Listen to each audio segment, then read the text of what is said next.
Hello everyone, welcome to the lecture of computer aided civil engineering drawing. और आज के lecture में हम लोग बिल्डिंग प्लानिंग पार्ट 2 में को डिस्कस करेंगे। तो अब तक जो हम लोगों ने बिल्डिंग प्लानिंग पार्ट 1 को डिस्कस किया है, जिसमें हम लोगों ने डिस्कस किया है कि हम लोग के बिल्डिंग प्लानिंग होता क्या है, उसकी कौन कौन से फैक्टर उसको अफेक्ट करते हैं। और उसके बाद हम लोग डिस्कस करने वाले थे प्रिंसिपल्स ऑफ प्लानिंग, मतलब कि जो प्लानिंग कर रहे हैं उसके पीछे हमारा प्रिंसिपल क्या है, हम लोग का रिक्वायरमेंट क्या है, और उसका रिक्वायरमेंट करने के लिए फुलफिल करने के लिए हम लोग कौन कौन से फैक्टर कंसीडर करते हैं और कैसे हम लोग डिजाइन करते हैं। तो हम लोग ये सारे जो प्रिंसिपल्स ऑफ प्लानिंग है उसको हम लोग एक ही करके डिस्कस करेंगे, और क्या क्या उसमें फीचर्स होते हैं उसके बारे में भी डिटेल में डिस्कस करेंगे। तो हमारे पास जो प्रिंसिपल ऑफ प्लानिंग है वो लगभग आपके 11 है, और 11 में aspect, prospect, privacy, circulation, roominess, grouping, elegance, sanitation, flexibility, economy and practical consideration है। तो ये आपके एक प्लानिंग में 11 प्रिंसिपल प्रोवाइड किए गए हैं, लेकिन इसके अलावा भी बहुत सारे फैक्टर्स होते हैं जिसे कंसिडर करनी पड़ती है। तो वो सारे आपके आप उसको उस सारे प्रिंसिपल्स को आप प्रैक्टिकली अगर आप काम करेंगे तो धीरे धीरे आप सीख जाएंगे। ठीक है, तो अब चलते हैं एस्पेक्ट को। Placement of different rooms of house in according with other activities at different hours of day. मतलब कि हम लोग को रूम को ऐसे प्लेस करना है ताकि हम लोग का जो भी हम लोग इस्तेमाल करने वाले हैं उस रूम को, उसको जो भी आपको लाइट की ज़रूरत है या फिर रेंट की ज़रूरत है, मतलब एयर की ज़रूरत है, तो उसके लिए हम लोग उस रूम को उस लोकेशन में प्रोवाइड कर दें। मतलब कि हमारा जो एक्टिविटी जो करनी है उसके अकॉर्डिंग हम लोग उसको उसका जो ओरिएंटेशन करते हैं, उसका प्लेसिंग करते हैं किस डायरेक्शन में, उसको बोलते हैं aspect. The room should get enough sunlight, air, which gives great environment comfort, is called आपका aspect. A room which receive light and air from particular direction is said to have aspect of that direction. मतलब कि जो हमारे building में जो different rooms हैं उसको proper sunlight आपका एयर आपको मिलता रहे, उसकी तरह उसके अकॉर्डिंग आपको डिजाइन करते हैं, उसको हम लोग बोलते हैं कि बिल्डिंग का एस्पेक्ट अच्छा है। नेक्स्ट करते हैं कि जो बिल्डिंग का जो डिजाइन के लिए अब जो रूम्स का डायरेक्शन होना चाहिए वो मैंने पहले भी डिस्कस किया हुआ है। तो जैसे कि हम लोगों ने बताया था कि हमारा जो इंडिया है, इंडिया आपके नॉर्थ हेमिस्फीयर में आता है। तो मैक्सिमम जो सन जो राइज होता है और सेट होता है वो आपका ईस्ट की जगह पर आपके साउथ ईस्ट में होता है राइज, और साउथ वेस्ट में आपका सनसेट होता है। ठीक है, तो ये आपके सनराइज आपके साउथ ईस्ट में हो रहा है और साउथ वेस्ट में होता है, और धीरे धीरे वो पाथ चेंज करता है और वो ईस्ट टू वेस्ट आता है। तो मैक्सिमम आपका जो सन है वो साउथ डायरेक्शन में रहेगा, तो आपका लाइट हमेशा मैक्सिमम साउथ डायरेक्शन से ही आता है। तो हम लोग को ऐसे लोकेशन प्रोवाइड करनी पड़ती है कि ताकि आपको मैक्सिमम बेनिफिट ले सके हम लोग सन का। तो लिविंग रूम जो है वो आपको साउथ वेस्ट में है, बेडरूम साउथ वेस्ट में है, डाइनिंग रूम साउथ ईस्ट में रखा जाता है, किचन ईस्ट में प्रेफर किया जाता है, वरांडा का वेस्ट में, स्टडी रूम नॉर्थ में। ये सारे आपके कुछ सजेस्टेड एस्पेक्ट्स है जिससे हम लोग नेचर को हम लोग फुल्ली एंजॉय कर सकते हैं बिल्डिंग में। ठीक है, अब चलते हैं प्रोस्पेक्ट पर। Prospect is the view from outside of a house, मतलब कि बिल्डिंग का बाहर से कैसा उसका व्यू है उसको बोलते हैं हम लोग prospect. The house should have a proper prospect so that it can give a feeling of cheerfulness for the people living in it. It should create a good impression on a person who views it from outside. तो हमारे जो building है, तो हमारी building से रहने के लिए ही अच्छी नहीं होनी चाहिए, हमारे उसका लुक वाइज भी अच्छी होनी चाहिए। मतलब कि उस बिल्डिंग के आसपास जो है इस तरह की ग्रीनरी हो, तो ताकि हम लोग को वो अंदर से बाहर अगर देखा जाए या बाहर से देखा जाए तो बाहर बिल्डिंग के बाहर जो डिफरेंट हम अपने प्लांटेशन कर रखा है या फिर कुछ स्ट्रक्चर ऐसा बना रखा है ताकि वो देखने में अच्छा लगे, तो आपको एक तरह से फीलिंग ऑफ चीयरफुलनेस आए, मतलब कि खुशी का एहसास हो। ठीक है, तो it must possess good quality like comfort, cheerfulness, security, labour saving and modern outlook. तो मतलब कि बिल्डिंग का कोई भी बिल्डिंग है जिसमें रेजिडेंशियल पर्पस के लिए इस्तेमाल कर रहे हैं या किसी और पर्पस के लिए इस्तेमाल कर रहे हैं, तो वहाँ पे आप रहने का एंजॉय, आप लिविंग को एंजॉय तभी कर सकते हैं जब आप उस बिल्डिंग को देखने में आपको हैप्पीनेस प्रोवाइड कर रहा है। तो उसके लुक को भी हम लोग ध्यान में रखते हैं, उसको बोलते हैं हम लोग प्रोस्पेक्ट। स्मॉल पोजीशन और bay window can have a good look good outlook as well as help in providing big light and sunlight to the room। तो हम लोग का जो है स्मॉल प्रोजेक्शन हो रूम के मतलब बिल्डिंग के आगे, जिसमें हम लोग बैठ के बाहर की तरफ देख सकें, या फिर वहां से विंडो हो ताकि आपको इजीली आपको वहां से भेज जा सके, मतलब ठंडी हवा आ सके। तो इससे आपकी बेनिफिट होता है और एक तरह से हैप्पीनेस का फीलिंग आती है उस तरह से। नेक्स्ट है privacy. It is an important principle while planning a residential building. तो कोई भी बिल्डिंग है तो उसमें मेन पैरामीटर है, आपका रिक्वायरमेंट होता है वो है आपकी सेफ्टी, प्राइवेसी एंड कंफर्ट। तो कंफर्ट के बारे में हम डिस्कस कर ही रहे हैं, साथ जो मेन है इम्पोर्टेंट है प्राइवेसी। मतलब आप बिल्डिंग के अंदर कोई भी काम कर रहे हैं, वो आपका जो आपकी वर्क है वो प्राइवेटली आप इसको इजीली कर सकें, आपको किसी तरह का बाहर का इंटरफेरेंस ना हो। इसके लिए हमारे जो बिल्डिंग का स्ट्रक्चर डिजाइन करते हैं, जो उसके ज्योमेट्री डिजाइन करते हैं, उसको बोलते हैं प्राइवेसी। तो प्राइवेसी हम लोग दो तरह से डिस्कस कर सकते हैं, एक है एक्सटर्नल और सेकेंड है internal. The privacy from the site can be secured by providing plan interest and pathway. This can achieve by screening the front and rear interest. तो मतलब कि हमारे बिल्डिंग के आसपास जो पाथवे है या फिर आपके एंट्रेंस है, उसके अकॉर्डिंग हम लोग डिसाइड कर सकते हैं कि हम लोग का बिल्डिंग को किस तरह से प्राइवेसी प्रोवाइड की जा सके। मतलब अगर बहुत ज़्यादा आपकी एक्सपोजर है आपके रोड वे से, तो उसको आप बाउंड्री वॉल से आप घेर सकते हैं, मतलब उसको कवर कर सकते हैं, और उसके साथ प्लांटेशन के साथ हेल्प से आप उसको प्राइवेसी मेंटेन कर सकते हैं। नेक्स्ट है इंटरनल प्राइवेसी। मतलब बिल्डिंग के अंदर हैं आप, तो बिल्डिंग के अंदर आपका जो रूम है उसको के लिए जो प्राइवेसी प्रोवाइड करनी है, उसके लिए भी कुछ फैक्टर्स को ध्यान में रखना पड़ता है। Privacy in internal rooms can be easily obtain by proper planning of different areas and location of door and window. Shutter when open should give the minimum view of room for a entering person। तो आपका जो door है, window है, उसका location से हम लोग privacy को इजीली मेंटेन कर सकते हैं। तो वो डिपेंड करता है कि आपका जो डोर का शटर है वो किस डायरेक्शन में ओपन हो रहा है, और ओपन भी हो रहा है तो वो किस लोकेशन में है कि आप उसमें आपको प्राइवेसी मिल पा रही है कि नहीं मिल पा रही है। जैसे कि आपका ये शेप का रूम है, रेक्टेंगल शेप का रूम है, अगर आपके लोअर विड्थ मतलब जो आपका विड्थ एरिया है वहां पे आपने डोर प्रोवाइड कर दिया है, तो उस सेंटर में प्रोवाइड किया है, तो आपको एक लार्जर व्यू मिल जा रहा है आउटर ऑब्जेक्ट को। अगर आपने लॉन्गर जो लेंथ है आपका साइड है उसमें आपने डोर प्रोवाइड किया है, तो आपको कम व्यू मिल रहा है, तो मतलब आपको मॉडरेट प्राइवेसी है इस केस में। लेकिन अगर आप वॉल के साइड में अगर डोर प्रोवाइड कर रहे हैं, तो आपका बेनिफिट ये मिलेगा कि आपको मैक्सिमम प्राइवेसी मिलेगी इस केस में। तो हम लोग को ये सब पैरामीटर्स ध्यान रख के डोर और विंडो का लोकेशन हम लोग को फिक्स करना चाहिए, ताकि आपको प्रॉपर प्राइवेसी मिल सके बिल्डिंग में। नेक्स्ट है सर्कुलेशन, जो कि बहुत इंपॉर्टेंट पैरामीटर है किसी भी बिल्डिंग डिजाइन के लिए। Circulation is the movement with in the premise and include both horizontal and vertical circulation. तो बिल्डिंग में आपके हॉरिजॉन्टल एंड वर्टिकल सर्कुलेशन के लिए आपने जो स्पेस प्रोवाइड किया है उसके लिए वो बोलते हैं सर्कुलेशन एरिया, ठीक है। तो हॉरिजॉन्टल सर्कुलेशन के लिए हम प्रोवाइड करते हैं passage, corridors and lobbies. Passage है कि मतलब एक शॉर्ट विड्थ का अगर कोई पाथवे प्रोवाइड कर दिए बिल्डिंग के अंदर ही हम लोग रूम्स में एंटर करने के लिए, तो उसको हम लोग बोलते हैं पैसेज, ठीक है। लेकिन अगर आपका किसी तरह का ऐसा पैसेज है जिसके दोनों तरफ आपके रूम्स है, मतलब यहाँ पे पैसेज है और दोनों तरफ से रूम्स है आपके, तो उसको हम लोग जनरली बोलते हैं कॉरिडोर, ठीक है। और नेक्स्ट है लॉबी।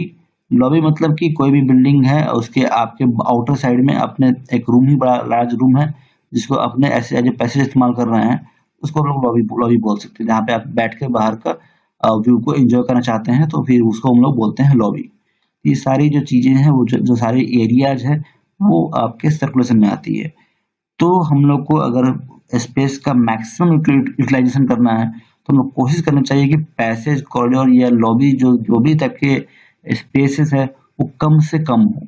मतलब कि आप एक जो भी आपका लिविंग एरिया है उसी को अगर आप इस्तेमाल कर ले एज ए हॉरिजॉन्टल सर्कुलेशन, तो सबसे बेनिफिशियल रहता है। मतलब कि आपका जो लिविंग एरिया है उसी से आप चारों तरह सारे बिल्डिंग सारे कनेक्ट कर पा रहे हैं, तो आपको एक्स्ट्रा पैसेज देने या एक्स्ट्रा कॉरिडोर देने की जरूरत नहीं पड़ेगी, ठीक है। तो जो है वर्टिकल सर्कुलेशन है। वर्टिकल सर्कुलेशन मतलब कि आपको वर्टिकल डायरेक्शन में ऊपर नीचे जाना है, मतलब एक फ्लोर से दूसरे फ्लोर में जाना है, तो उसके लिए हम लोग प्रोवाइड करते हैं स्टेयरकेस या फिर एलिवेटर या फिर आपका जो लिफ्ट है वो। तो वो भी बहुत इंपॉर्टेंट पार्ट होता है। तो सर्कुलेशन प्रोवाइड करने से पहले हमें ध्यान रखना पड़ता है कि बिल्डिंग जो है उसमें हम लोग सर्कुलेशन कैसे प्रोवाइड कर रहे हैं। तो हम लोग का सर्कुलेशन प्रोवाइड करने के लिए सारे जो रूम्स है उससे प्रॉपर कनेक्टिविटी होनी चाहिए, ताकि आपको एक्स्ट्रा आपको एरिया नहीं देना पड़े, ठीक है।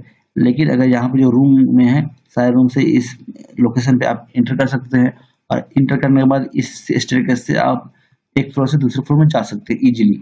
लेकिन अगर आप जो स्टेयरकेस को जो सीढ़ियाँ हैं उसको घर के बाहर प्रोवाइड करते हैं, तो क्या होगा कि आप यहाँ पे आपके हॉरिजॉन्टल मूवमेंट तो हो पाएगा, हॉरिजॉन्टल में डायरेक्शन में आप सर्कुलेशन कर पाएंगे, लेकिन आपको जब छत पे जाना पड़ेगा या दूसरे फ्लोर में जाना पड़ेगा तो बाहर आके आपको बाहर से आपको जाना पड़ेगा आपके दूसरे फ्लोर पर, तो ये ज़्यादा आपका कंफर्टेबल नहीं होता है। तो ये आपका सर्कुलेशन बैड सर्कुलेशन बोल सकते हैं इसको। अनदर एग्जांपल आपका ये है कि अगर आपका रूम है उसमें आपने जो डोर्स का लोकेशन प्रोवाइड किया है, कॉर्नर प्रोवाइड किया है, तो वहां पर सर्कुलेशन करने के लिए आपको बीच से पास करना पड़ रहा है एक रूम को। तो उस केस में अगर कोई भी आप एक्टिविटी कोई काम कर रहे हैं आपके रूम के बीच में, तो वो आपका डिस्टर्ब होगा। तो ये आपका ये बैड सर्कुलेशन का एग्जाम्पल है। तो अगर हम लोग जो रूम के जो डोर है वो एक ही डायरेक्शन में प्रोवाइड कर सके, एक ही लोकेशन प्रोवाइड कर सके, तो स्ट्रेट लाइन में, और वो आपके बीच में न जाता हो, तो उस केस में क्या होगा कि आप इजीली मूवमेंट भी कर पाएंगे, और कोई वर्क कर रहे हैं तो कोई किसी तरह का डिस्टर्बेंस भी नहीं होगा। तो ये आपके गुड सर्कुलेशन का एग्जाम्पल है। नेक्स्ट है आपका roominess. Roominess means getting maximum advantage from the room, from the minimum dimension of the room. मतलब कि जो भी आपके पास रूम है उसको मैक्सिमम यूटिलाइजेशन करना है, मैक्सिमम आपको एडवांटेज लेना है। The effect of roominess depend upon the related dimension of length, width and height of the room. तो भी हम लोग का जो भी स्पेस है, स्पेस को हम लार्ज करेंगे तो होता ये है कि आपको जितना ज़्यादा आपका एरिया होगा, जितना ज़्यादा आपका हाइट होगा बिल्डिंग का, उतना ही ज़्यादा कॉस्ट बढ़ता है। तो हम लोग को कॉस्ट को मिनिमाइज करने का कोशिश करनी चाहिए। तो उसके लिए है कि हमारे पास जो भी स्पेस है उसको मैक्सिमम यूटिलाइजेशन करना है। मैक्सिमम यूटिलाइजेशन तभी हो पाता है जब हम उसका रूम का फुल यूटिलाइजेशन कर रहे हैं। The shape and size of the room are also very important for a roominess. A rectangular room has a more roominess than a square room in the same area. मतलब कि ये human tendency है कि हमारा rectangular room रहेगा तो आप easily सारे जो आपके फर्नीचर्स हैं, आपके जो भी लिविंग एरिया है उसको आप एडजस्ट कर पाएंगे इजीली। लेकिन अगर वही जो रूम है अगर स्क्वायर शेप का होगा तो इसमें अगर आप प्रोवाइड करना चाहते हैं बेड और अदर फर्नीचर प्रोवाइड करना चाह रहे हैं, तो इस केस में सही से आप एडजस्ट नहीं कर पाएंगे और उसमें प्रॉपर आप रूम का स्पेस यूटिलाइज नहीं कर पाएंगे। तो आपका इसमें रूमिनेस आपको बेटर रूमिनेस नहीं मिल पाएगा। ठीक है, मतलब इसमें है कि आपके रेक्टेंगुलर एरिया में कि आप सारे फर्नीचर्स को एक जगह लोकेशन में करके आप बाकी से एरिया को आप यूटिलाइज कर सकते हैं किसी और पर्पज के लिए। लेकिन जो स्क्वायर एरिया में थोड़ा सा मुश्किल होता है। ठीक है, तो हम लोग कोशिश करना चाहिए कि हम लोग का जो बिल्डिंग के रूम्स हो वो रेक्टेंगुलर शेप में ही हो। नेक्स्ट है grouping. Grouping means the arrangement of various room in the building for the convenience of user. मतलब कि अगर आपको डिजाइन करने हैं कोई बिल्डिंग, तो आपके पास प्लॉट एरिया है, प्लॉट एरिया के बाद आपको जो रिक्वायरमेंट है आपको ये भी पता है कि आपको एक किचन चाहिए, बाथरूम चाहिए, बेड चाहिए, बेडरूम चाहिए, लिविंग रूम चाहिए, स्टेयरकेस चाहिए या डाइनिंग रूम चाहिए। तो इस सारी जो रूम्स का जो अरेंजमेंट है उसको बोलते हैं ग्रुपिंग। मतलब कि आप कैसे एडजस्ट कर रहे हैं पूरे लोग पूरे एरिया पूरे स्पेस में। मतलब एक स्पेस दिया हुआ है आपको, इसमें आपको पूरा अरेंजमेंट करना है। तो आपको डोर आपका कहाँ पर किचन होगा, कहाँ पे आपका बेडरूम होगा, इस सारा अरेंजमेंट आपको कहलाता है ग्रुपिंग।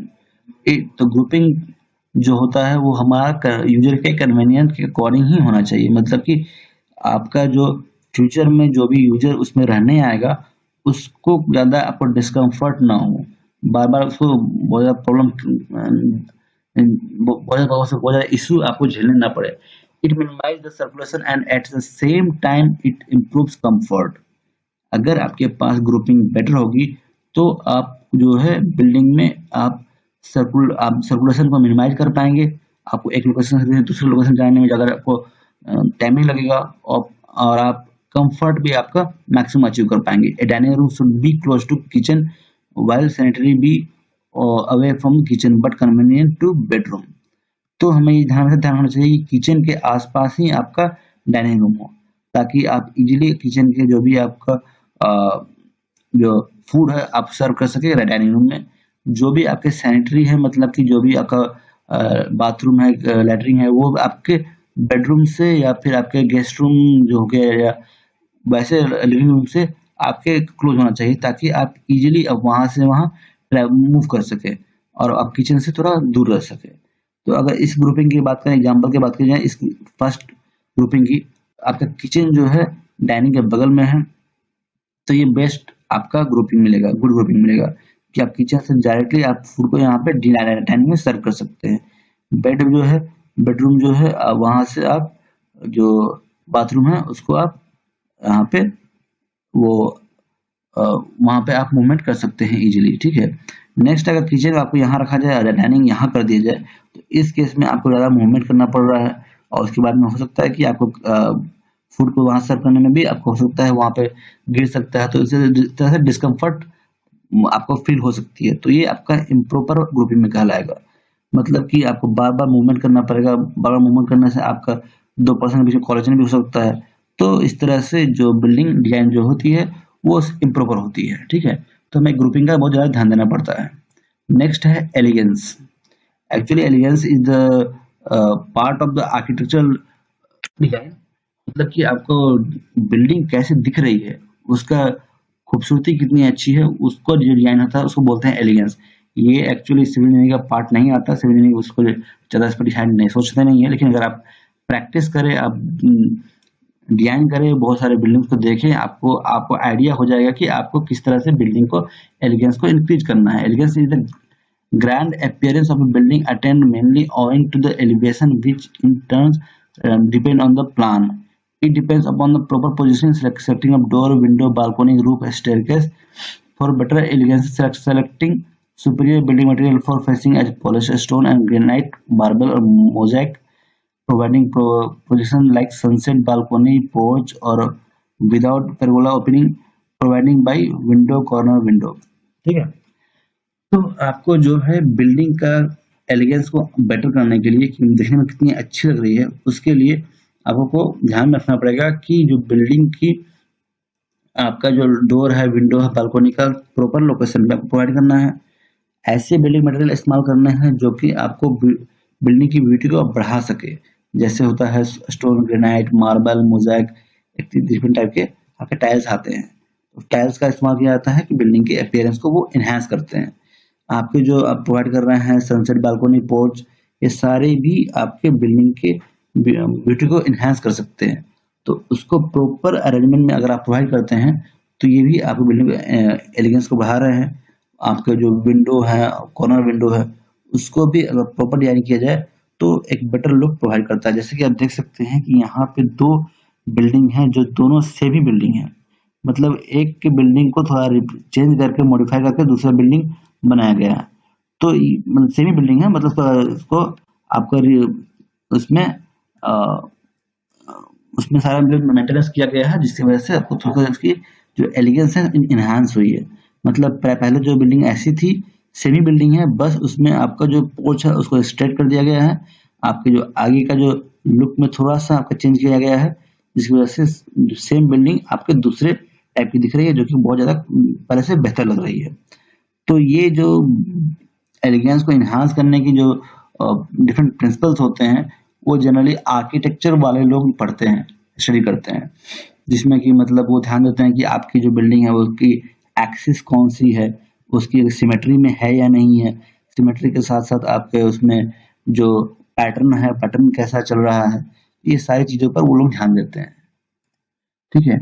नेक्स्ट है sanitation. It includes providing lighting, ventilation, cleanness, water supply and sanitary amenities. Sanitation का वर्ड का मतलब आप बहुत ज़्यादा जान ही चुके हैं, क्योंकि अभी जो कोविड चल रहा है उसमें हम लोग कोशिश करते हैं कि जो बैक्टीरिया को किल करने के लिए मतलब सैनिटाइज करने की कोशिश करते हैं। मतलब कि जो भी बिल्डिंग है, बिल्डिंग में जो भी आपके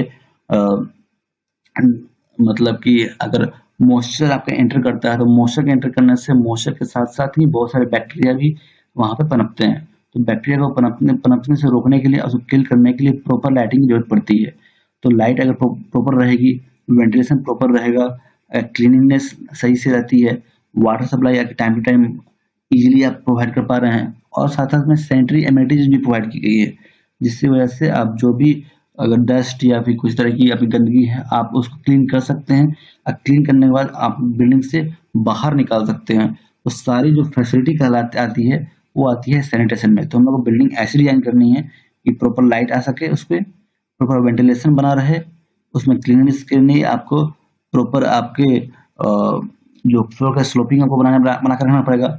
वाटर सप्लाई करने के लिए आपको हर लोकेशन पे वाटर सप्लाई जहाँ जरूरत है वहाँ पे आपको प्रॉपरली अवेलेबल हो सके।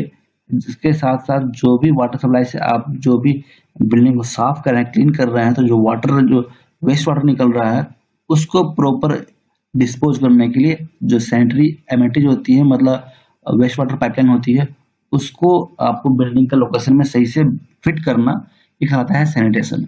For residential window area should not be less than 1/10 of the floor area, मतलब आपको प्रॉपर लाइटिंग और वेंटिलेशन चाहिए। तो उसके लिए जो बिल्डिंग में रेजिडेंशियल बिल्डिंग में जो है फ्लोर एरिया का 1/10 तो होना ही चाहिए आपका विंडो। ज़्यादा रखेंगे तो और बेटर होगा।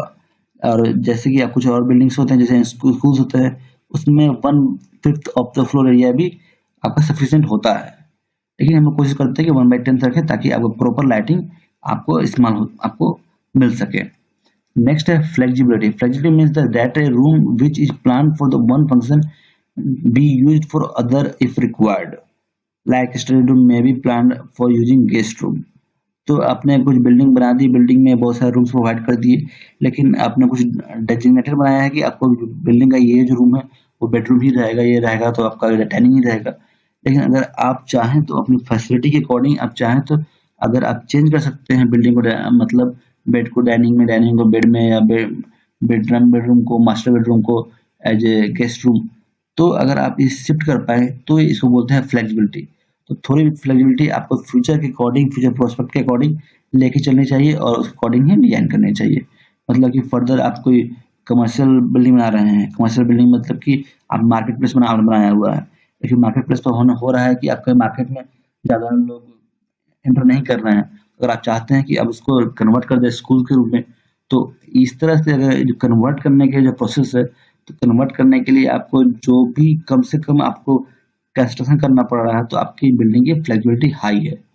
ठीक है, तो ये भी थोड़ी ध्यान में रखनी चाहिए कि फ्यूचर प्रोस्पेक्ट से आप जब भी चाहें तब बिल्डिंग का जो फंक्शन है या रूम का फंक्शन है वो इजीली चेंज कर सके। नेक्स्ट है इकोनॉमी, जो सबसे बहुत इंपॉर्टेंट फैक्टर्स है। मतलब कि the building should have minimum floor area with maximum utility, मतलब जो भी आपका स्पेस है को मैक्सिमम यूटिलाइज करना है। It will reduce cost of the building, hence it will be economical. मतलब कि आपका जो कॉस्ट को कम करने का जो प्रोसेस है वो कहलाता है इकोनॉमी में आता है। तो हम लोग को प्लानिंग ऐसी करनी है ताकि आपको ज़्यादा से ज़्यादा आपको इकोनॉमी अचीव हो सके और कम से कम खर्च आ सके। मतलब कि अगर आप कोई भी बिल्डिंग अगर ज़्यादा आप इरेगुलर रखते हैं, मतलब कि आपका रेक्टेंगुलर ज़्यादा है या फिर उसमें बहुत सारे आपने प्रोजेक्शन निकाल रखे हैं, तो प्रोजेक्शन निकालने से होता ये है कि आपका जो सरफेस एरिया बढ़ जाएगा। सरफेस एरिया बढ़ जाएगा तो क्या होगा कि आपका जो पेंटिंग का जो कॉस्ट है, प्लास्टरिंग का कॉस्ट बढ़ सकता है। अगर स्क्वायर का आपका इलेक्शन है, सेम एरिया में क्या होगा आपका, सेम एरिया में आपका जो सरफेस एरिया वो आपका कम आएगा। सरफेस एरिया कम आएगा तो फिर आपका पेंटिंग का खर्च बढ़ सकता है। तो इस तरह का भी कुछ और भी बहुत सारे डिफरेंट प्रैक्टिकल एस्पेक्ट्स होते हैं जिसको ध्यान में रखा जाए तो इकोनॉमी अचीव हो सकती है। जैसे कि आप प्रोवाइडिंग सिंपल एलिवेशन, ज़्यादा आप पोर्च या फिर छज्जा या और ज़्यादा ध्यान न दें, तो आप तो सिंपल एलिवेशन में भी, सिंपल डिजाइन में भी आप अचीव कर सकते हैं। रिड्यूसिंग द स्टोरी हाइट, अगर आप जो छत की हाइट है 12 फीट से 10 फीट कर दे, तो आप जो 2 फीट के अंदर आने वाला जो ब्रिक वर्क है उसको आप सेव कर सकते हैं। कॉलम में जो कंक्रीट है उसको भी सेव कर सकते हैं, कर सकते हैं। तो ये हो सकता है कि आप हाइट कम कर दें तो आपको इकोनॉमी मिल सकती है।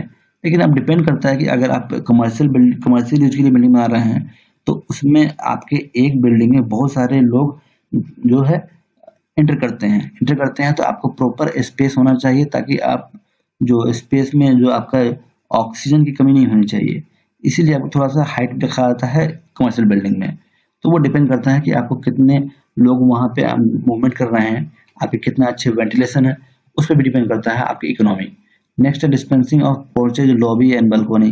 जो लॉबी, पोर्चेज, बालकोनी है, अगर आप उसमें खर्च कर रहे हैं, स्पेंड कर रहे हैं, तो उसकी वजह से भी आपका कॉस्ट बढ़ सकता है। तो अगर आपको कम से कम ये करें तो आप इकोनॉमी को अचीव कर सकते हैं। नेक्स्ट है प्रैक्टिकल कंसिडरेशन। प्रैक्टिकल कंसिडरेशन की कोई लिमिट नहीं है, मतलब आप जितना प्रैक्टिकल नॉलेज आपको होगा, जितना आप डिजाइन करेंगे, जितना आप साइट पे घूमेंगे, जितना आप कॉन्ट्रैक्टर से डिस्कस करेंगे या फिर जो बिल्डिंग डेवलपर्स हैं उससे डिस्कस करेंगे, तो आपको बहुत सारे पॉइंट्स मिल जाएंगे जिसके आप कंसिडर करके आप एक बेटर डिजाइन कर सकते हैं।